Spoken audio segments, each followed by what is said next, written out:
our map of all the things that we need to do. Let me go to the next one. Terminating and withdrawing offers. So, how can an offer be revoked?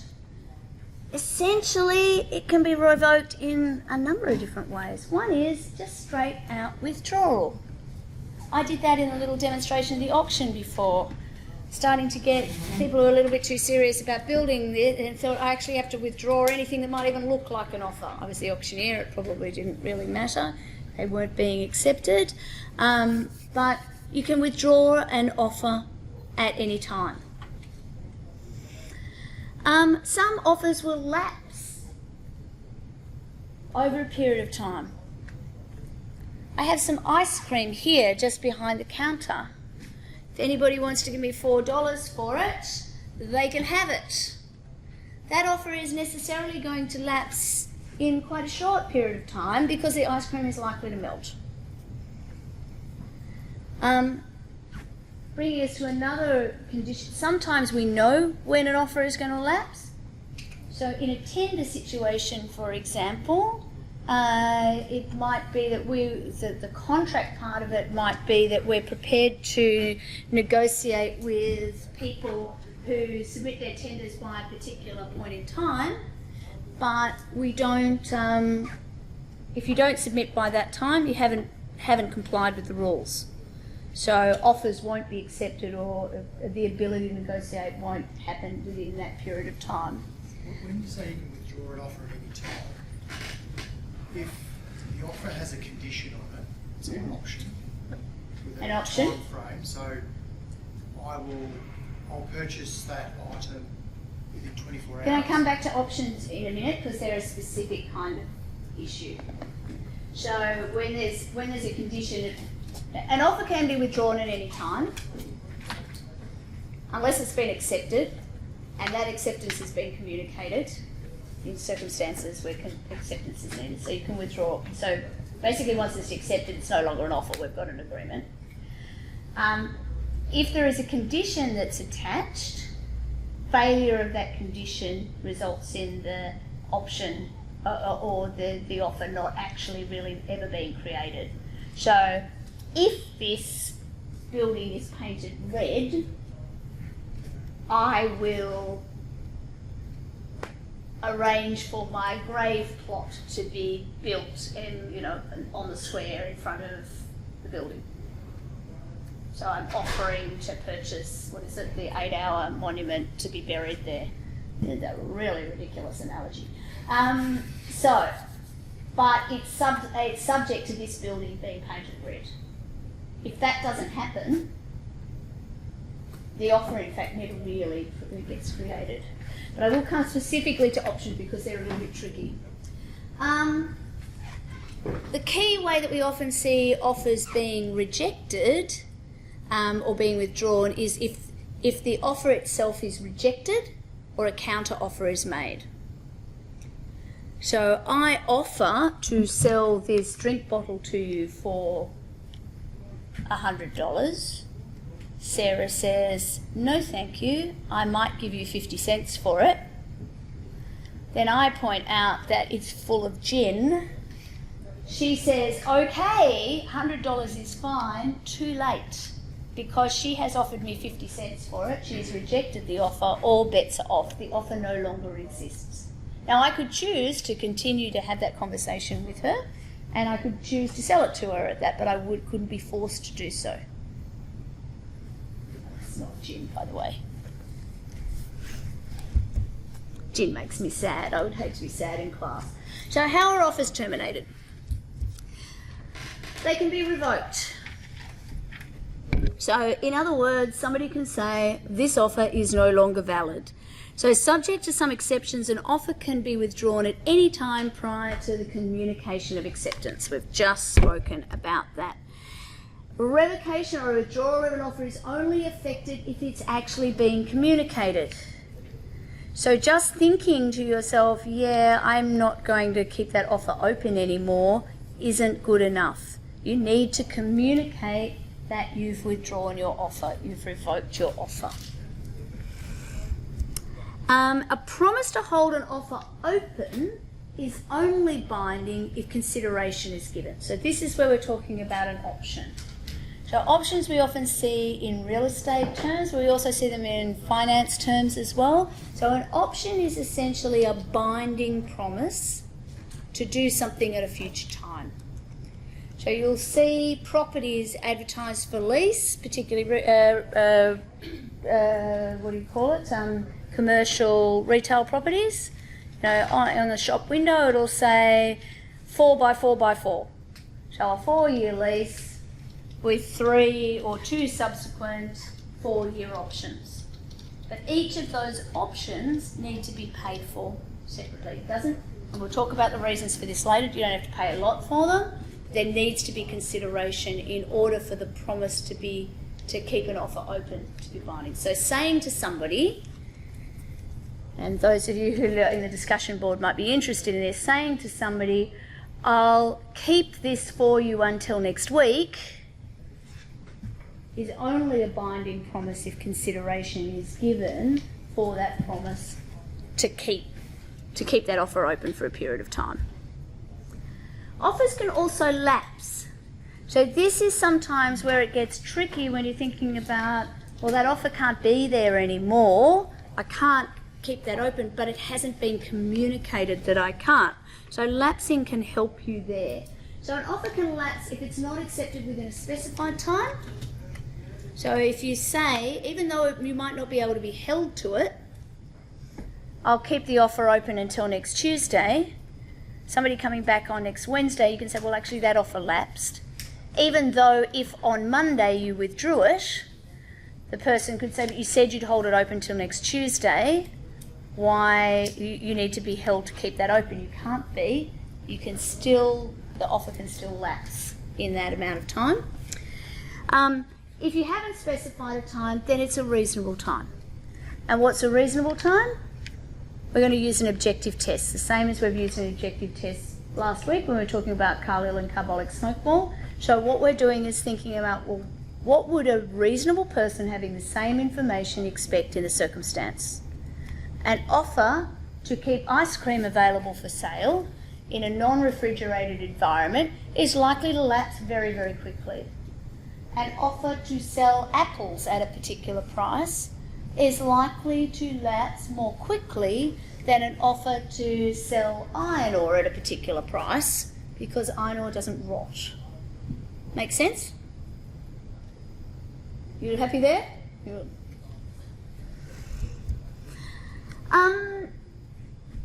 If one of the parties dies, so that's either the person making the offer or the person to whom the offer was made, then the offer will usually be considered lapsed.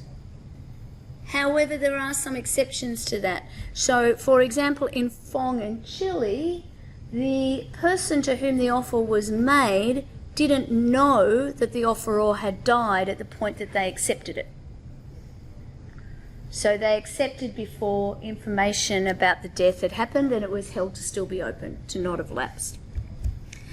And also a failure of condition precedent, which we spoke about just before. If the thing, and when I think about failure of a condition precedent for an offer, is really the offer doesn't become a valid offer until a condition has been met. I think that's the easiest way to think about it. And offers can also be rejected. So a straight rejection, or the making of a counter offer. So that's Tin and Hoffman.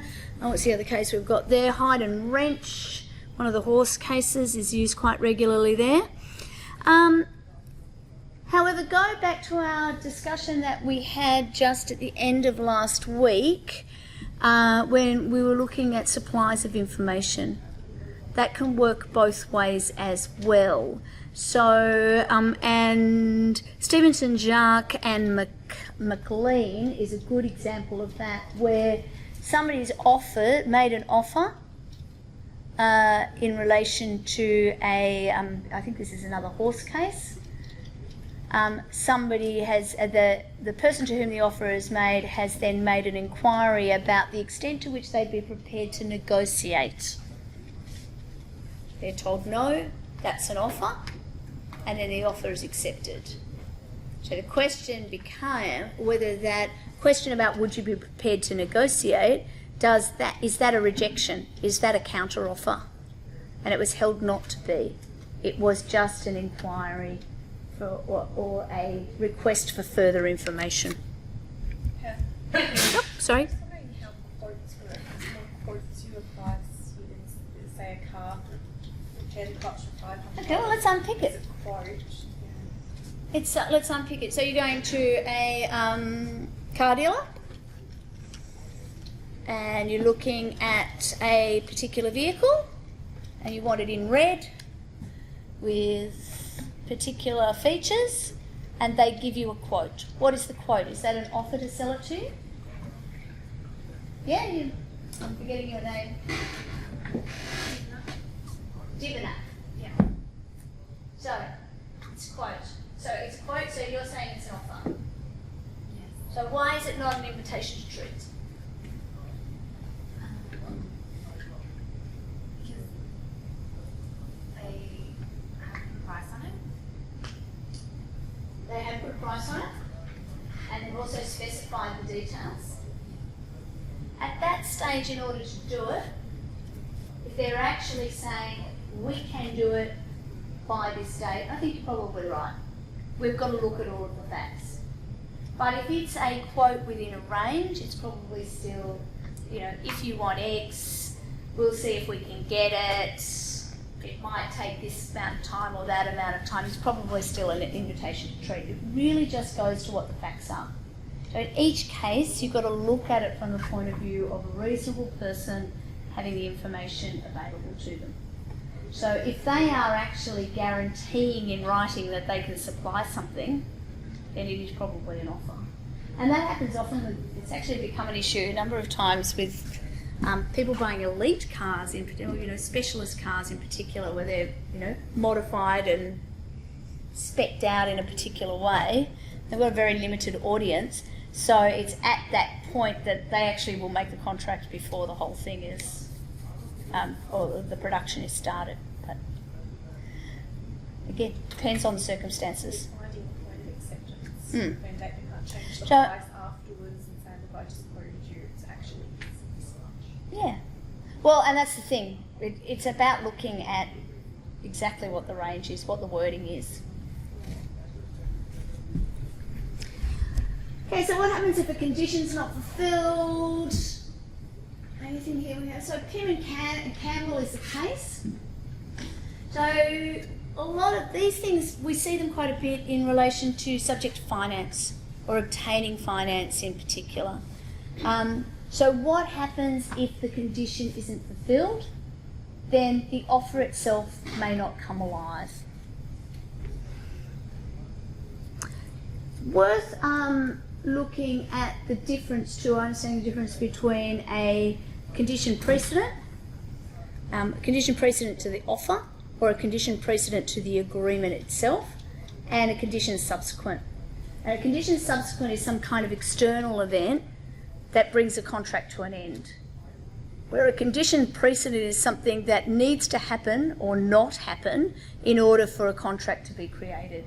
Best example I can give you of that is for large projects, there are limits on where foreign investors can invest in infrastructure or other projects in Australia. So one that was a good example last year was a Chinese consortium wanted to buy the Kidman cattle station. And it's a large real estate holding, and the Foreign Investment and Takeovers Act says for projects over a certain type, essentially you cannot enter into a contract to sell that kind of real estate to foreign investors unless the Treasurer has given you a notice saying that he will not object to the sale. So in fact you're not allowed to have a contract in existence until that precondition has been met. As opposed to, there are takeover provisions in the in the Competition and Consumer Act, which say, and also in the Takeovers Act, that say that if a a certain party or two parties who are competitors reach a particular size and wish to merge, if they do that, then there is a power to undo that contract. So that would be the condition subsequent that undoes the contract. It gives the government a power to do that, where the Treasurer doesn't have the power in that case. What about in a unilateral contract? So the question here becomes whether an offer can be revoked after the offeree commences but before they complete the performance. So going back to the lost cat example, or let's even use Carl Hill and Carbolic Smoke Ball. Could Carl Hill or Carbolic Smoke Ball have solved its problem by saying, putting an advertisement out to the world saying, despite everything that we told you in the past, we're no longer prepared to pay anybody if they get the flu?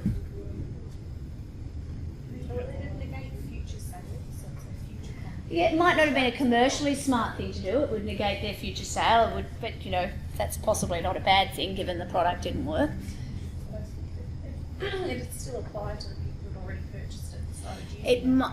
It might apply to the people who had started use. I have no doubt it would apply to people who had purchased it, used it in accordance in the instruction, and had already got flu.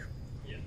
Whether it would apply to people who had bought it, used it, but didn't get the flu, so hadn't actually completed the performance of the steps that they needed to accept, I think is highly unlikely. Just like if I've lost my cat, you're allowed hurrying around looking for it, and then I suddenly say, oh, actually, I forgot I don't like cats, I'm not interested anymore. As long as I communicate that appropriately, I can withdraw that offer. Because when you think about it too, it's just as likely that only one of you is going to find my cat anyway. So the offer is immediately withdrawn once one of you finds it and returns it. The rest of you could be scurrying around looking for it regardless. So it's basically, we look at the kind of promise. It's an if promise. So B accepts A's offer. So the offeree accepts the offeror's offer when the offeree performs the task. The contract is formed at that point, when the kitten is found, when you get the flu, etc. Okay? Sounded a bit dodgy to me, but It all sounds dodgy because it's 100 years old, or 400 years old. We're assuming that the person who made that offer in the first place is doing it in an honest way. Yeah. So that's a separate issue. But it's Yeah, well, and this is the thing. One of the reasons, right back in the first week, we started to ask ourselves the question, well, what's a contract for? Why do we have contract laws?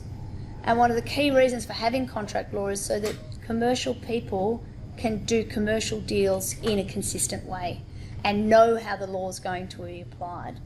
So it's not about whether you get the right result or not, it's about whether you get the same result or not. So it's quite algorithmic in that sense. And yet there are lots of problems with Carl Hill. That set of issues today would be either a consumer law or a product liability case. It would not be a contract case. But the thing is with the common law, we don't get to pick our scenarios. We get the law that comes out of the cases that get tried.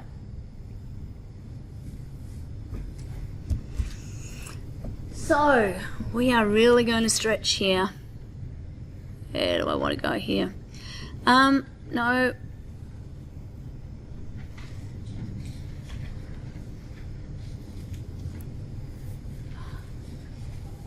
No, I'm not going to talk any more about options because we're going... Oh, but do we need to?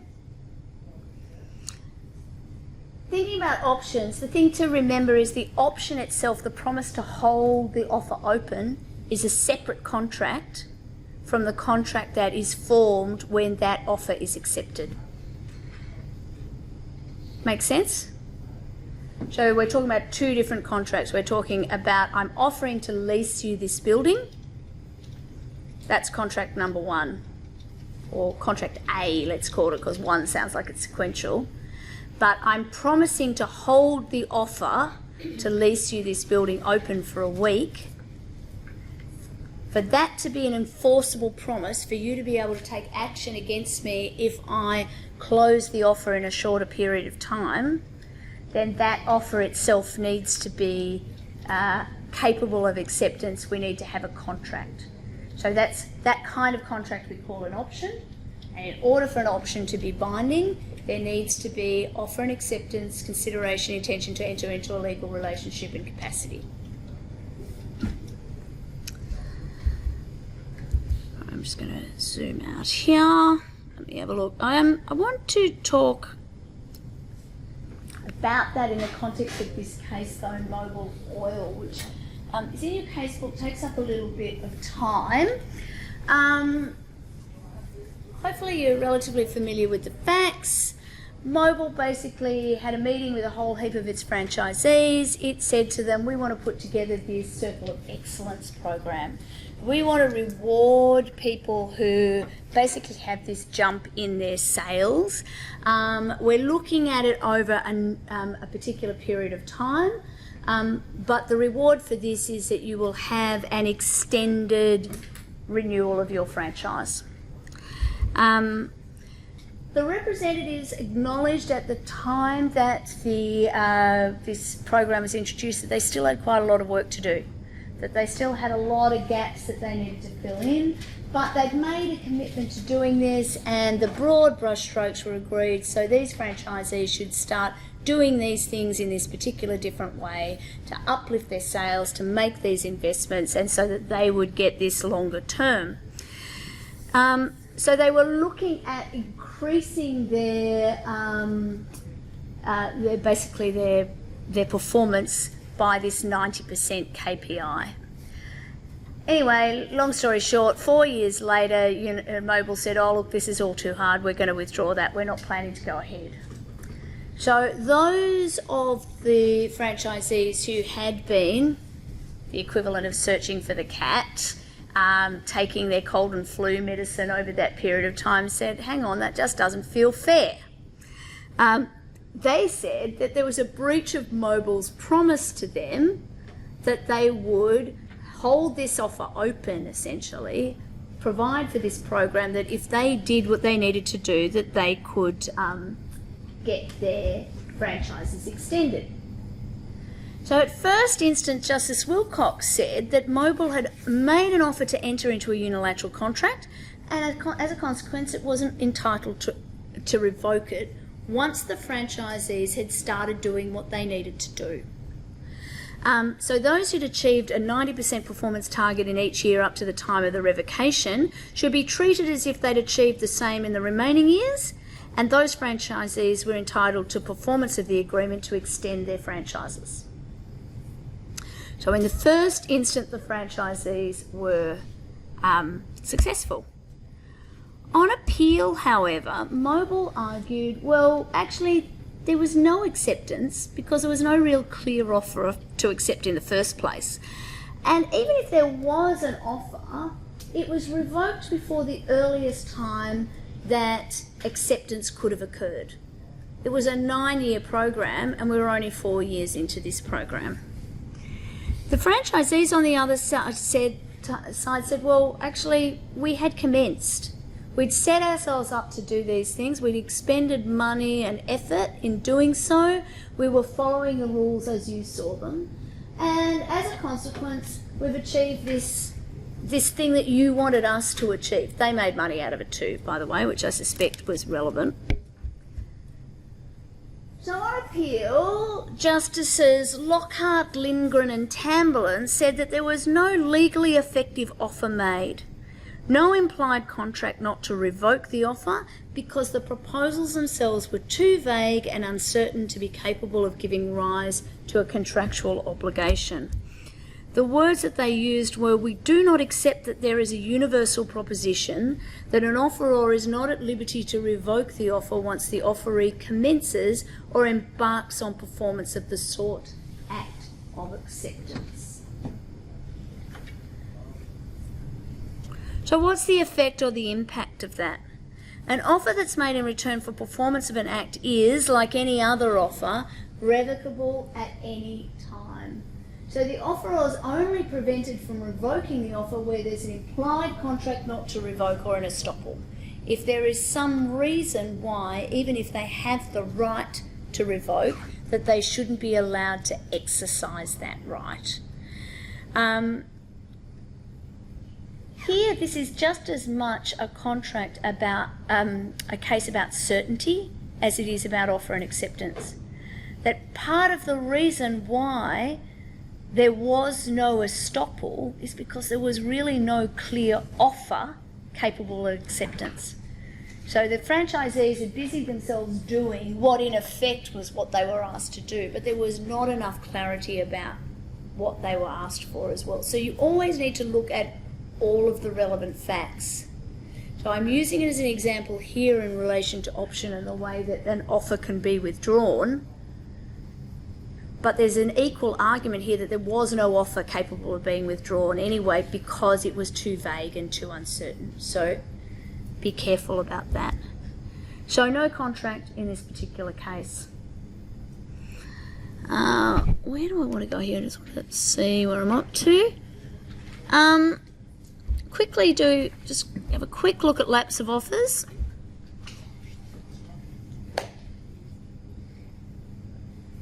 Essentially, we've already spoken about this. If you say how long an offer is going to be open for, at the end of that period it has lapsed, and a contract can't be created by a subsequent acceptance of that offer. In fact, if I say I'll hold the offer open until Wednesday, you come to me on Thursday and say I'd like to accept the offer, a contract can only be made if I accept your offer based on the terms of my original offer. That technically would be what happens. But on Tuesday, I say I'll hold an offer open until Wednesday, and if on Tuesday I then notify you I'm withdrawing that offer, I've decided that I'm going to contract with these people over here instead, unless there was consideration given for the promise to hold the offer open, there is nothing that you can do. So as a general rule, the death of an offeror will terminate the offer, at least where the offeree knows the offeror has died before acceptance has been communicated.